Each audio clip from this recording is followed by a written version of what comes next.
Thank you for joining us today for the Stories Survive Speaker Series, a monthly opportunity for museum visitors to hear testimony from Holocaust survivors and liberators. Today's speaker is Maritza Shelley. Maritza Shelley was born in 1928 in Budapest, Hungary. After the Nazi invasion of Hungary in 1944, she and her sister were selected to perform forced labor. When Maritza returned on a brief visit to her mother, who was living in the Jewish ghetto at the time, a roundup occurred and they were sent on a death march. They eventually were reunited with Maritza's sister, and all three women escaped, obtained false papers, and hitchhiked back to Budapest with a convoy of German soldiers.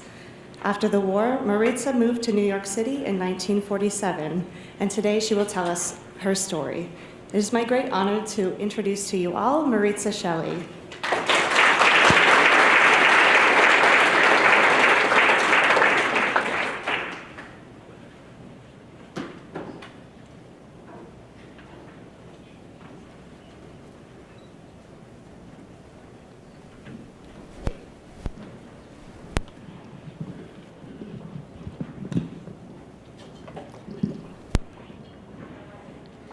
Good afternoon. Can you hear me, everybody? I try to speak up. When I gave my testimony to Spielberg's Shore Foundation, it was 3 hours long. So I'm trying to make this 1 hour. So skipping my childhood and my experiences as a Jew in Hungary growing up, where anti-Semitism was always present, although it was different in Hungary than in other countries, particularly later on because Hungary was fighting along the Germans. So the Hungarian Jews were somewhat protected from the Holocaust. The Holocaust went on for years, and the Hungarian Jews were still able to maintain their sense of freedom within the country until March 19th, 1944. At that point, because the Hungarian Admiral Horthy was the regent and head of Hungary, saw that the war was going to be lost by the Germans and was beginning to make some steps towards leaving the alliance. And so the Germans didn't trust him anymore. They never trusted him anyway because he didn't do what they expected him to do with the Hungarian Jews. But in 44, March 19th, they occupied Hungary.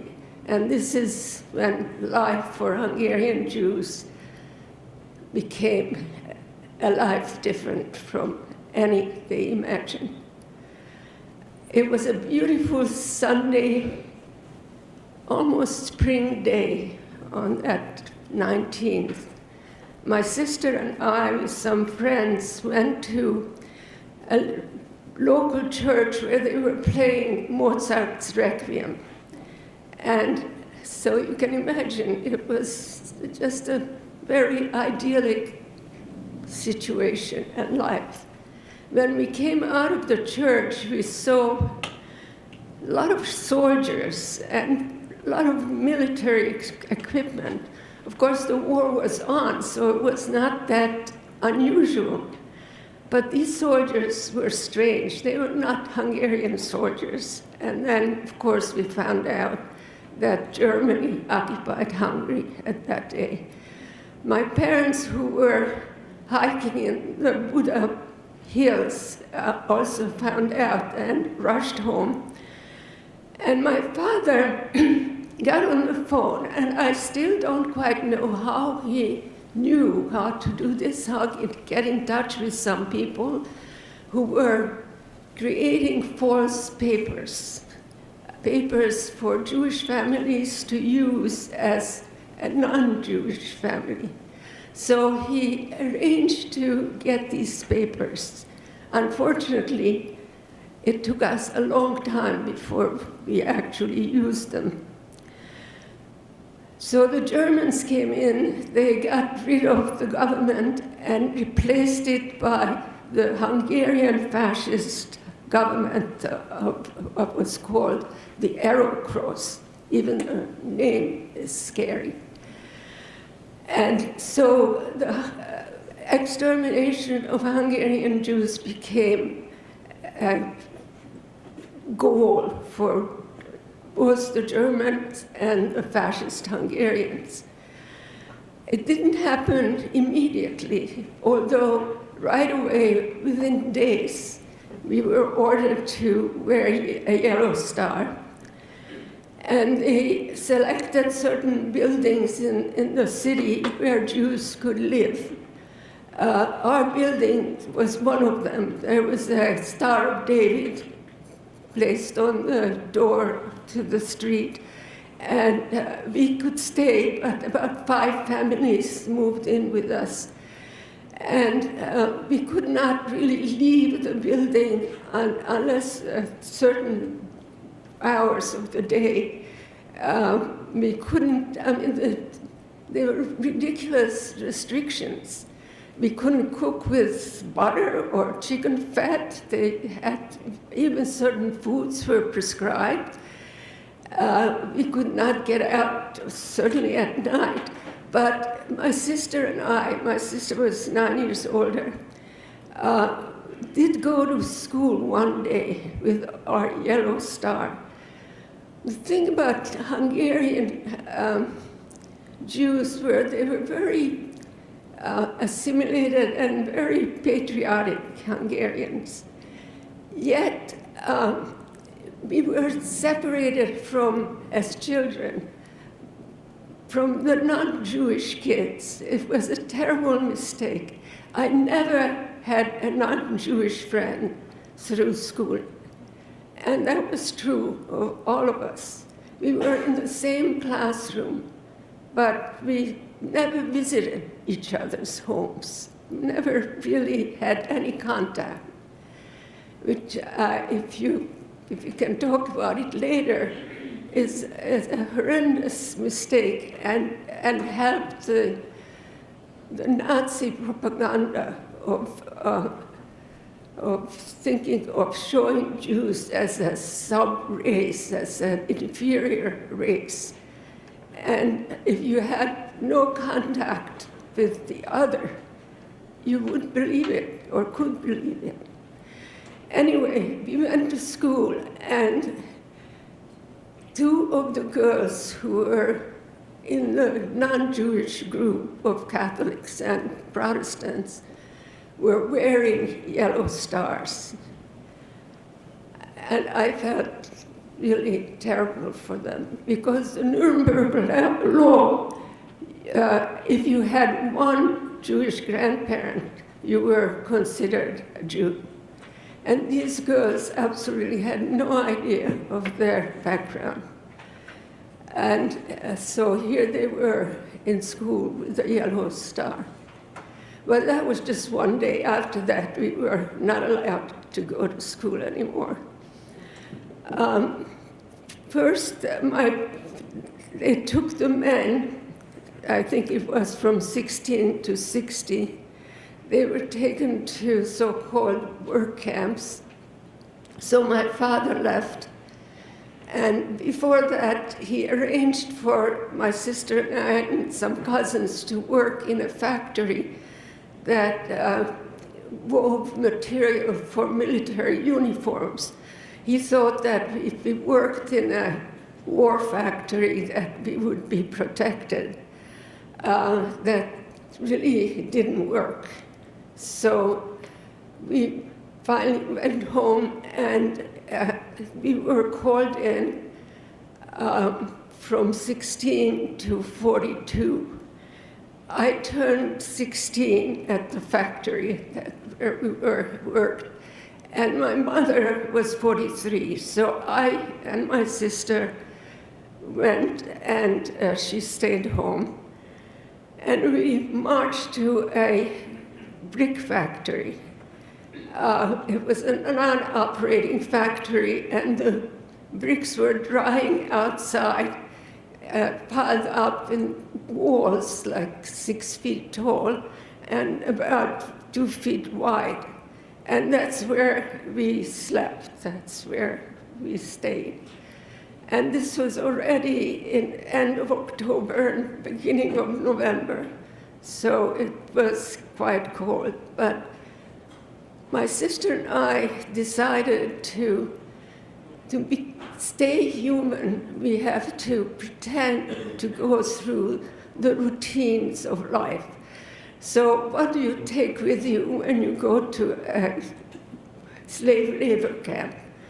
Well, we took a couple of cans of sardines, a bag of sugar cubes, some vitamins, and some perfume.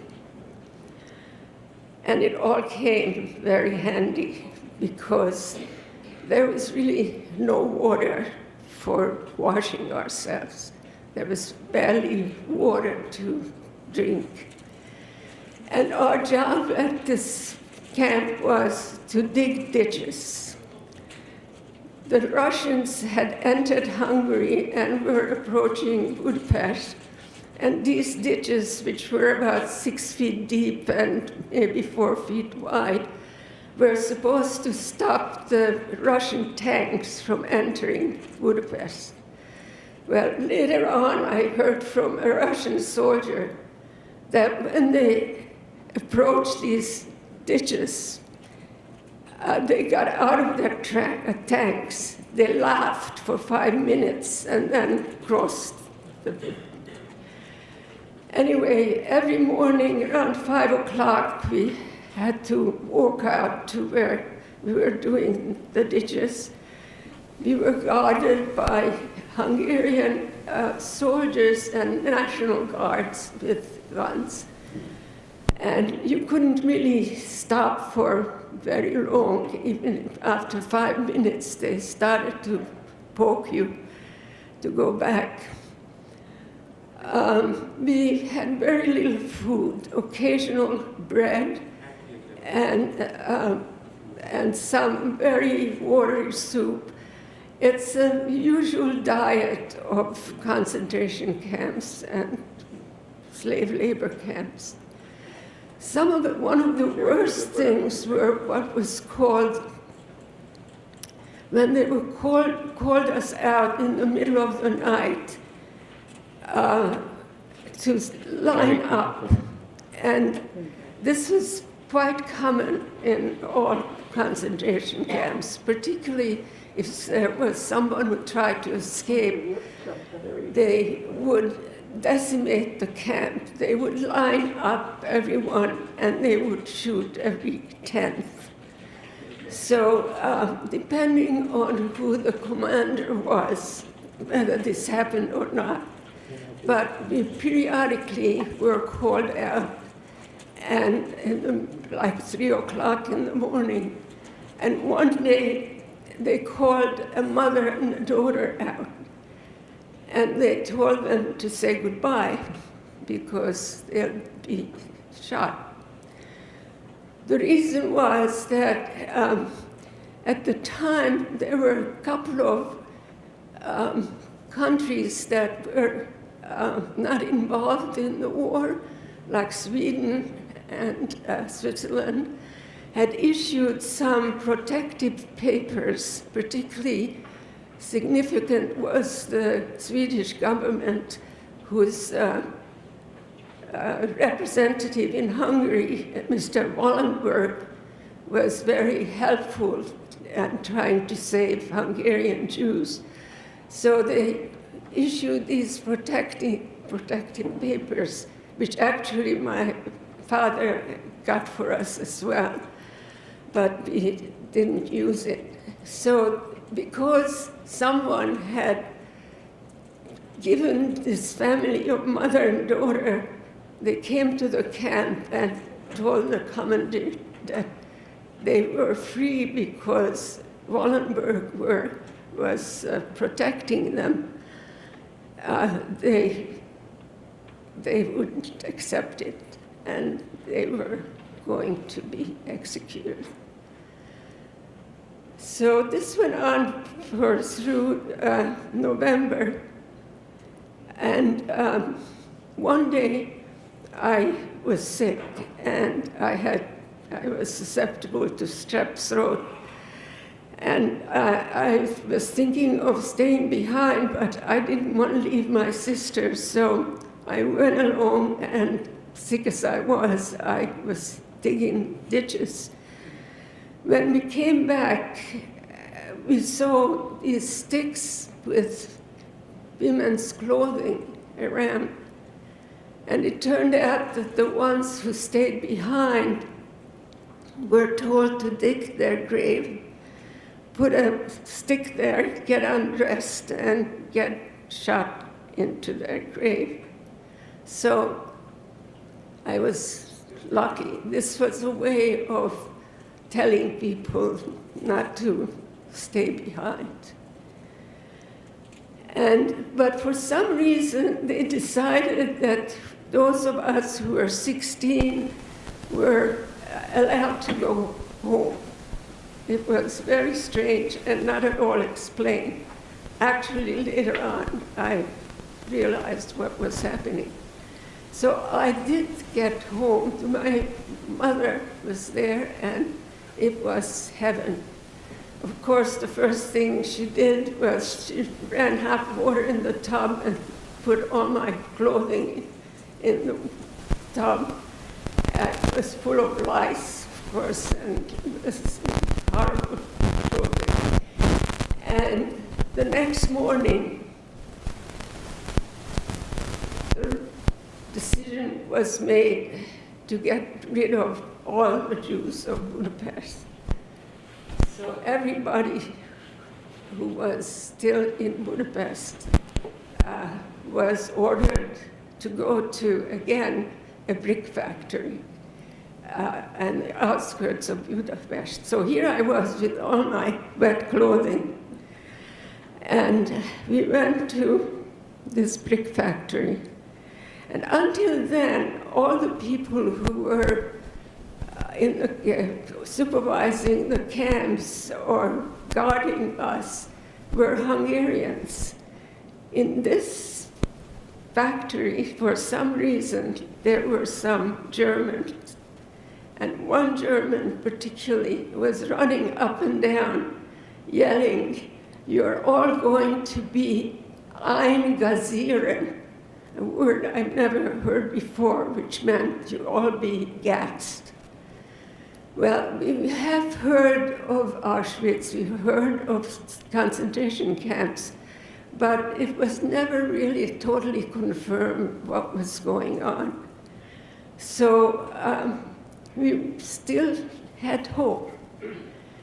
If we do what they tell us to do, maybe we will survive. So by then, because this was already in December, there were no wagons to take us to Germany.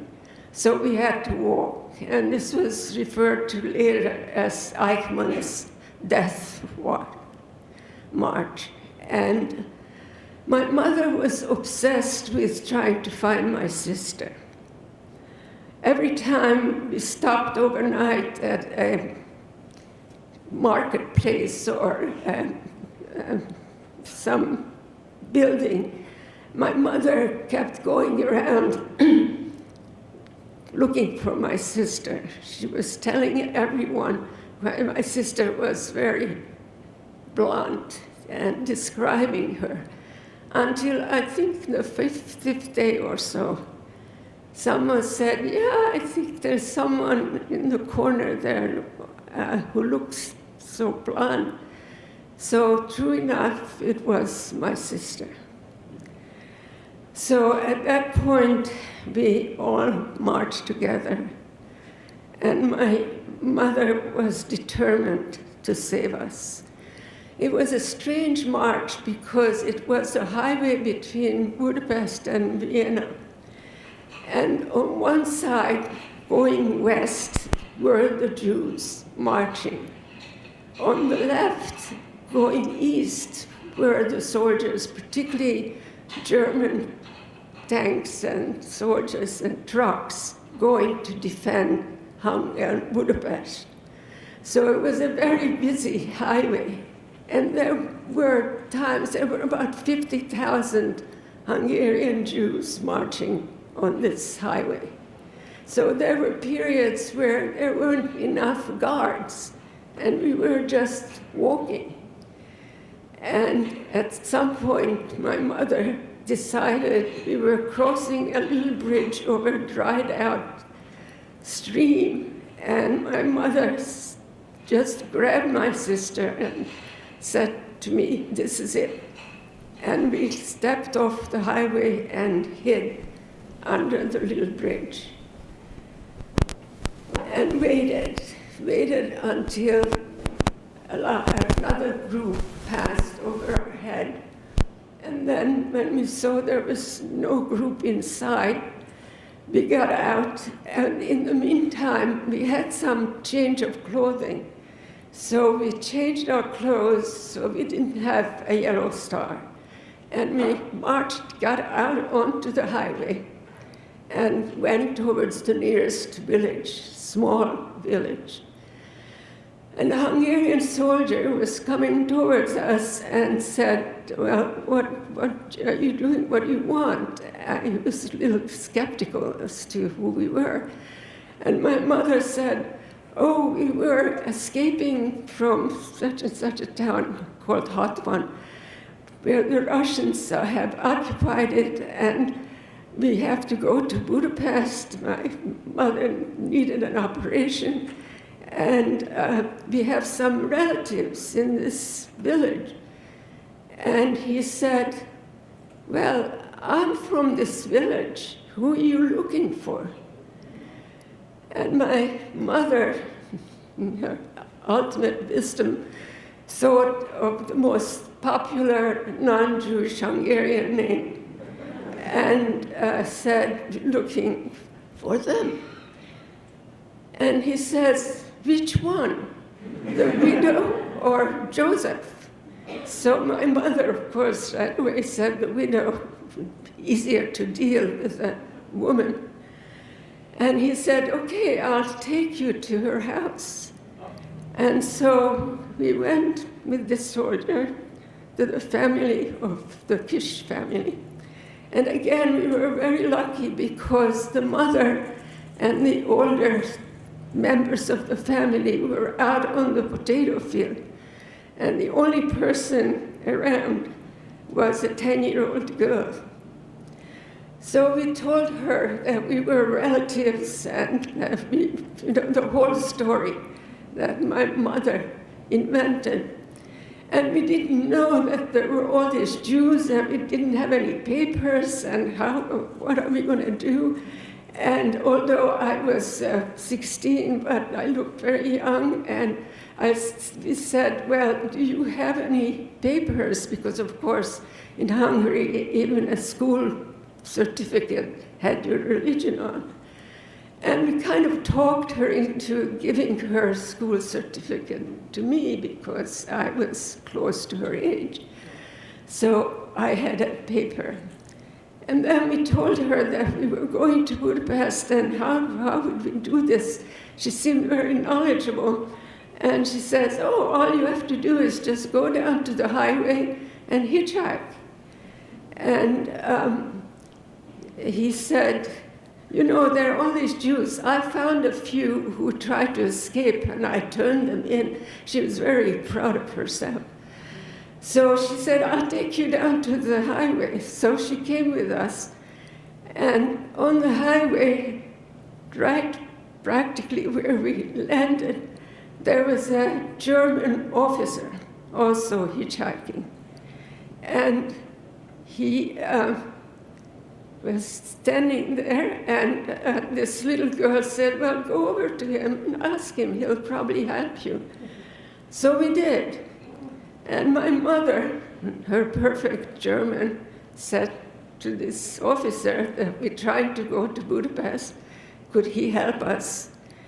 And he first looked and he said, "How do I know you're not Jews?" And my mother said, "Well, look at my two blonde children." And this probably fairly well-educated German high officer absolutely believed that Jews could not be that blonde. So the German officer's bus came along, and we all got in. And it took us close to Budapest, but not into the city. And then, of course, it was blackout, and no civilians were outdoors. And here we were, the three of us, near a railroad station. And no person was traveling at this moment, only the military.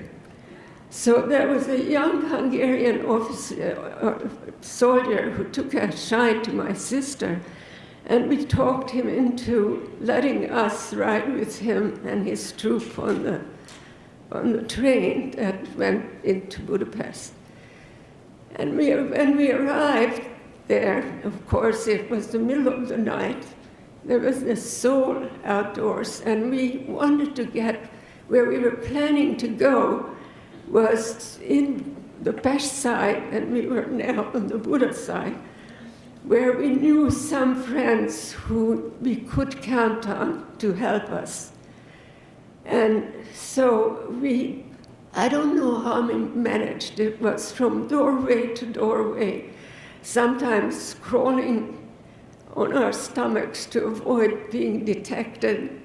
We crossed a bridge that was guarded by soldiers, and we arrived at the house of these friends, and it was of course not a Jewish house, so we were able to get in, and they took us in, and overnight we stayed there, but of course we couldn't stay there for long. So he knew a superintendent of a commercial building who for money hid Jews.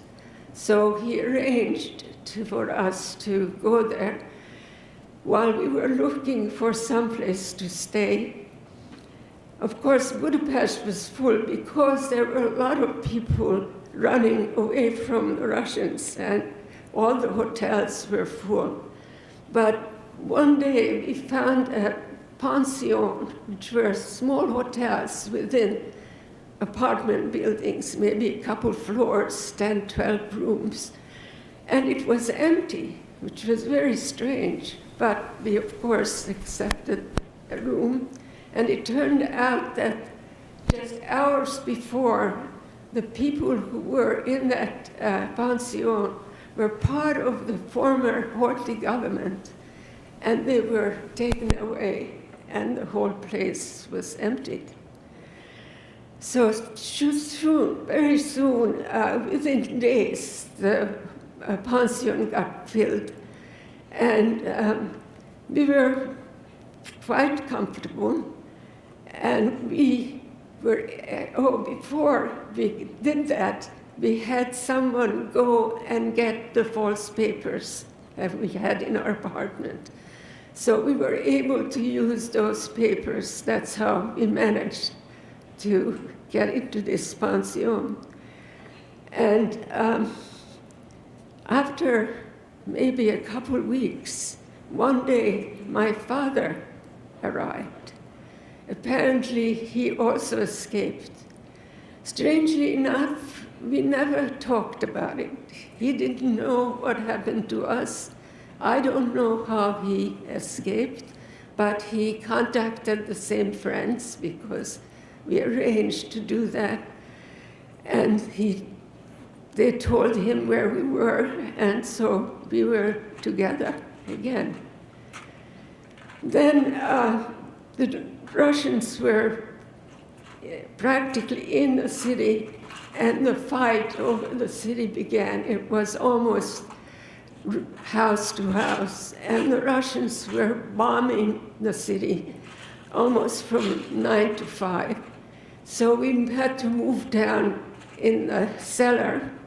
We stayed in a coal cellar at the building, and we went out at night and looked for something to eat, which was really not to be found anymore. But we somehow survived. And one day, around was just after Christmas, the door to the cellar opened and a Russian soldier stood there. And we knew we survived. And so that was the story of our survival.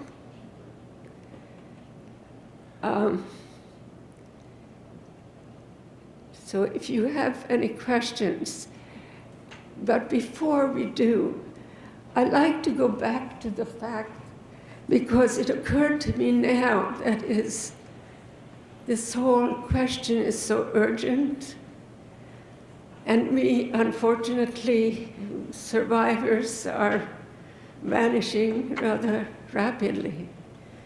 What is it that I can learn, that we can learn to do to avoid what happened to us? And one thing that came to me was that I had only Jewish friends as a child. And it started very young, at the playground. If a new kid appeared, the first question was, "What's your religion?" And if we were not the same religion, we knew there was no chance of friendship.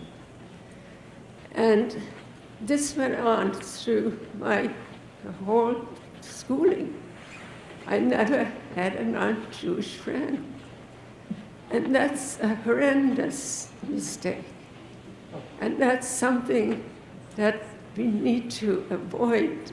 I think if you have a friend, if your best friend, if you're a Catholic and you have a best friend who is Jewish, whom you hang out with, whom you share your secrets with, whom you have sleepovers with, if some people say that your friend is not really human, it's subhuman, it's of a different race, that you cannot marry one or have any contact with, I don't think they would accept that.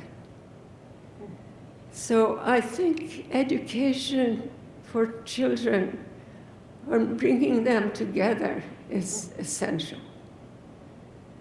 And I'm very grateful to this museum to make it possible for me and others to be able to talk to school groups, because that's where it begins. None of us is born a racist. Where does it start and how?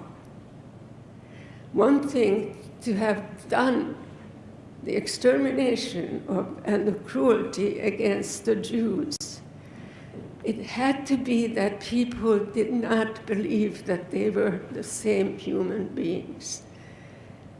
The same thing as it was true of slavery in this country.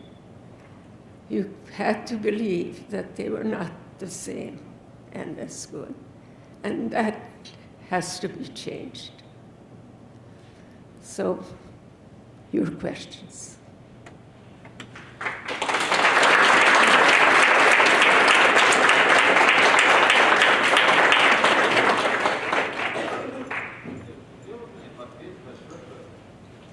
All right, I'll open the floor up for questions. If anyone has something that they'd like to ask, any clarifications? You mentioned that your mom was home, and when you were 16, you were sent back home. How come your mom was home and you two were sent home? Because the first group that was taken was between 16 and 42, and my mother was 43. So she was able to stay home, and I had just turned 16, so I had to go. That's There's one thing people ask me, how afraid was it when we ducked under that bridge? And the strange thing is that I wasn't. I was afraid much before. But at the point where I took agency of myself and I was doing what I wanted to do with my life, even if it was dangerous, I wasn't afraid anymore. And I think that's something useful to learn.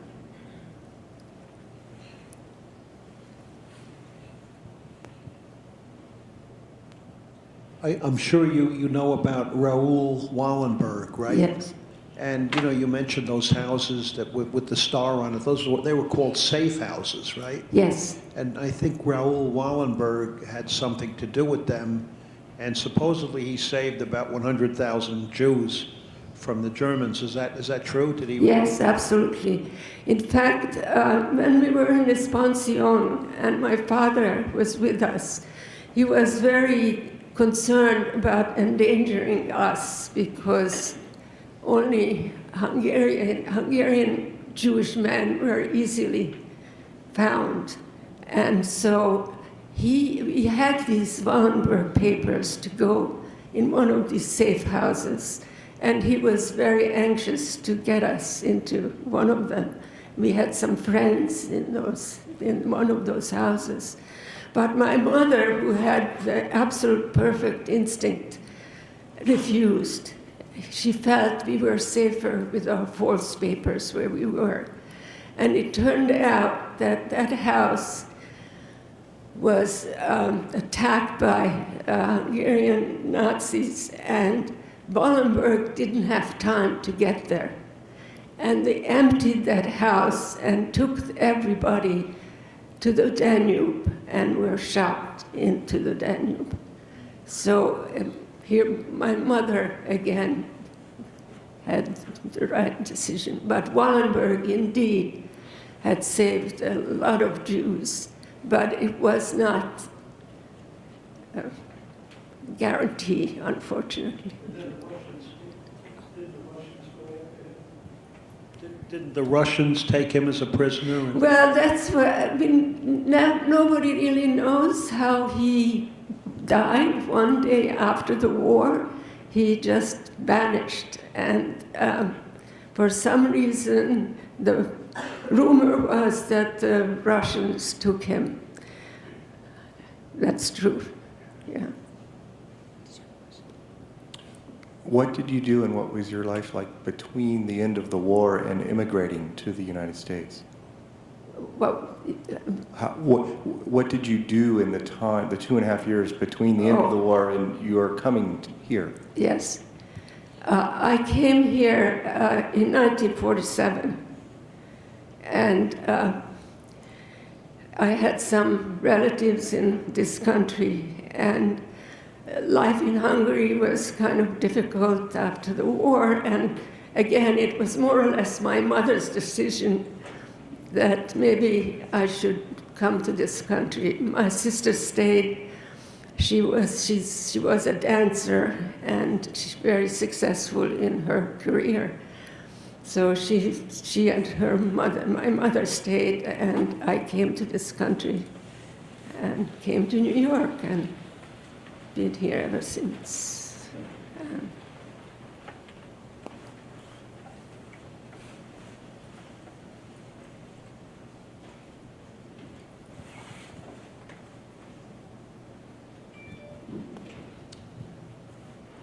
Were there smaller signs ahead of time that made you think that this was possible, something was going to happen? Say that again. Were there any signs ahead of time that you thought this was going to escalate into what it did? Oh, I see. Actually, it wasn't, because in 44, before 44, as I said, Hungarian Jews were somewhat protected from the Holocaust. And it happened so fast that we had no time to think about what might happen. And so also we weren't sure just how much truth there was to all the stories about Auschwitz and concentration camp. By the way, had we not escaped, we would have ended up in Mauthausen, in the concentration camp there, because some people from our building and my cousins who were marching with us is where they ended up, and very few came back from there. I have 2 questions, if it's okay. How did this whole experience affect your relationship with God, your mother's relationship with God?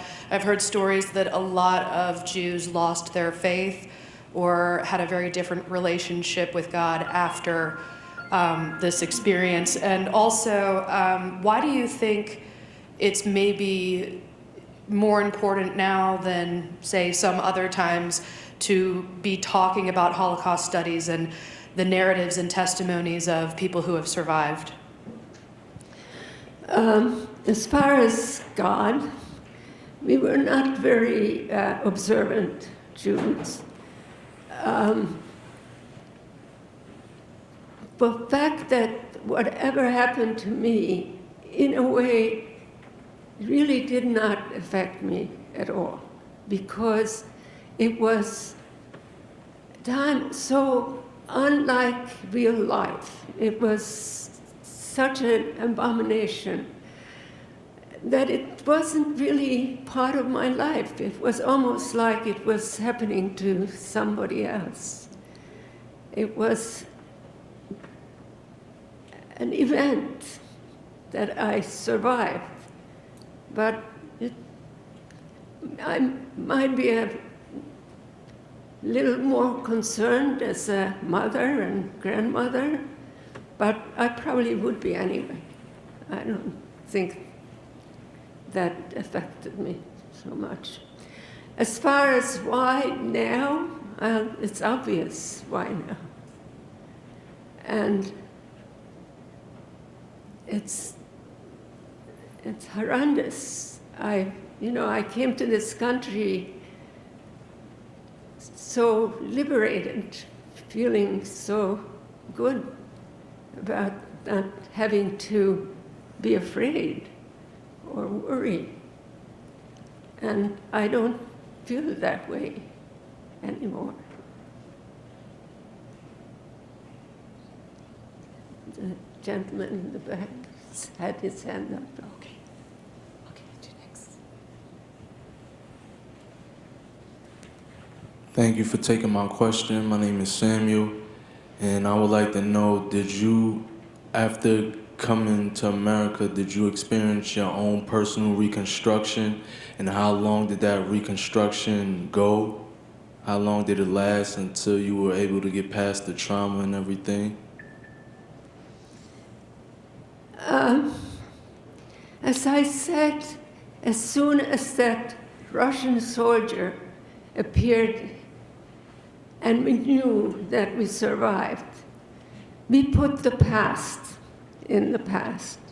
We were then struggling to survive the present, which was not very pleasant in Hungary. The city was bombed out of itself, and there was no food. There were dead horses, dead people, rubble all over. We thought of going to see if our apartment house was still intact. And we didn't realize that the Germans were still occupying the Buda, the other side of the Danube. And the street that our building was on was perpendicular to the Danube. And as we were climbing over all this rubble and death, all of a sudden we were being shot at. the Germans on the other side of the Danube were just shooting at anybody who was out on the street. And my father's hat had a bullet going through it, and the bullet scraped my foot. So we were concerned about the moment, how to survive the moment. And slowly, the city came back to life, and then, of course, when the Russians came in, they created some order, made the street clean. By the way, we ate those dead horses because it was middle of winter, they were frozen, and it was only food to be had. And so we just started to create a new life for ourselves. And we were very busy with it. I couldn't go back to school because I still had a couple years of high school, and it just made no sense to me. So actually what I did was I became a photographer, and I studied to be a photographer after war. I fell in love. Life came back. Thank you.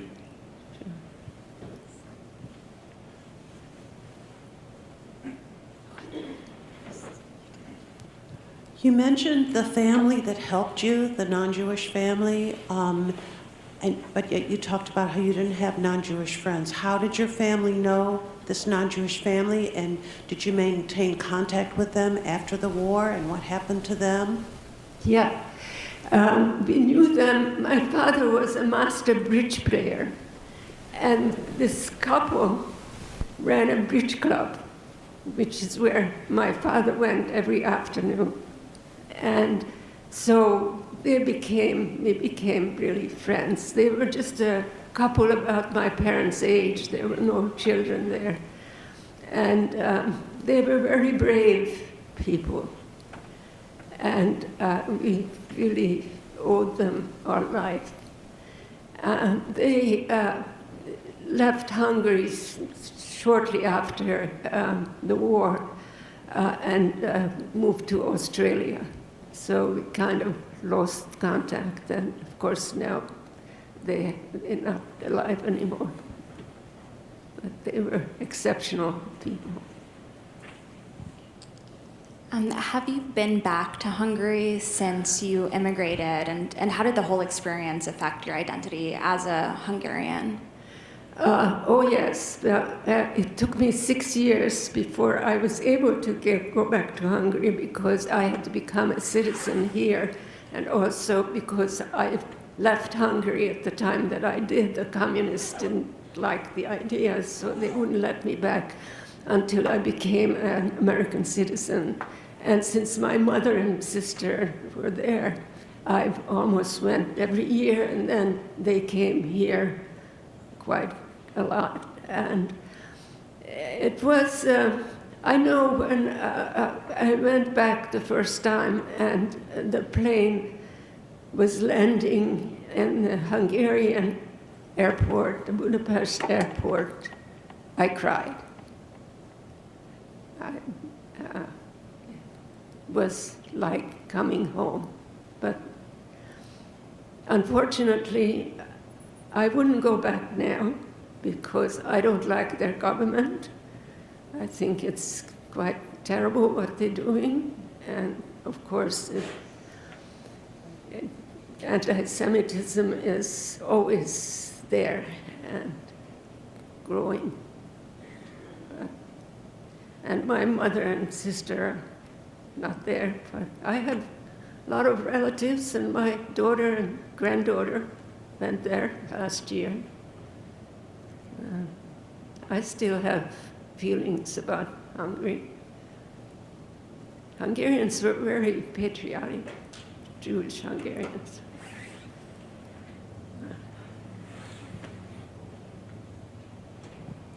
You said that you weren't an observant Jew then. Are you now? Has your faith and your tradition changed since you've been here and raised a family?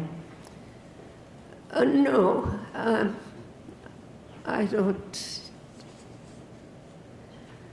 I do, if I'm invited, I do go to Seders or Rosh Hashanah or Yom Kippur. But it wasn't part of my upbringing.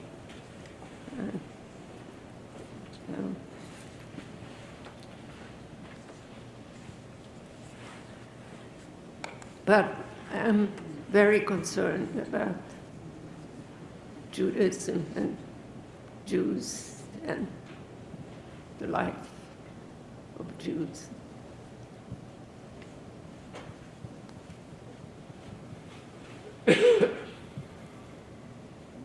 In light of the current events with the anti-Semitic things that have been going on, do you think there's anything we can or should be doing as a people to bring attention or try to stop, or is there anything we can do? Is your question, I'm sorry, I didn't hear if I have any thoughts about what we should do now that there's an increase of anti-Semitism, and indeed it's a good question. It's a question that we all have to think about. But as I said, I think that we have to start young and with children, and that is very, very important. Because in the last month, we've had quite a few anti-Semitic attacks, particularly in this area. And I was just wondering if you had any ideas or thoughts about what we could or might do about something like that. You mean about stopping some anti-Semitic acts or comments, or? Yeah. I'm sorry, I didn't quite understand. She was mostly just looking for if you had any ideas about how to stop anti-Semitism in light of the recent attacks.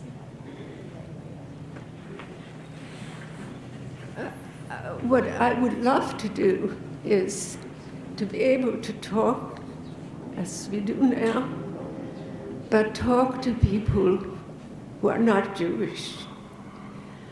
I would love to have an opportunity created by schools or churches or organizations of all kinds to invite survivors to speak.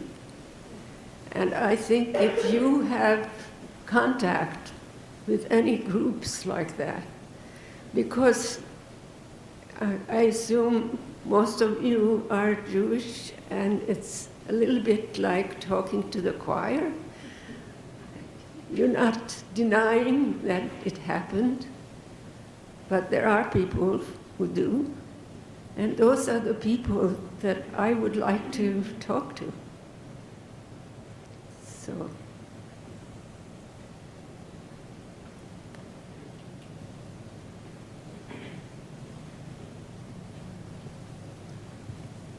Hi, your story strikes me as unusual in the sense that you viewed your life in Hungary and what happened as then, and then when you arrived here, there was a now, there was a present. Certainly different from my family's experience, where the sense of a looming catastrophe was a daily occurrence, and I think many people in my family have related that to our legacy of the Holocaust. Have you had over these years friends who are survivors, and what has their sort of perception been about life and what happened and their subsequent lives? Well, everybody's experience is different. It also depends on how you entered this catastrophe. What kind of person were you?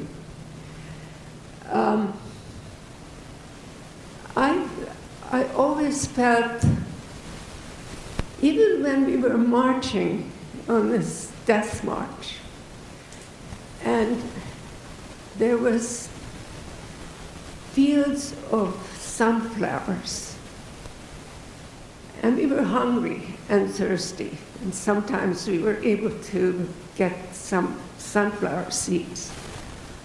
But it always, on some days, it was so beautiful that I thought, I have to come back here with my camera and take some pictures. And that attitude, I think, kept me alive. There is a huge amount of art that was created during the Holocaust, even in Auschwitz. And those artists, it was a means of not only survivor as a surviving means, but also a resistance, because they went back to their selves and drew life from what they knew, and that helped them. Of course, so much depended on luck. If you're selected, then that was it. But I think it was important to think and maintain your humanity. And so I think people had different feelings about afterwards as to what happened to them. I'm not sure if that answers your question.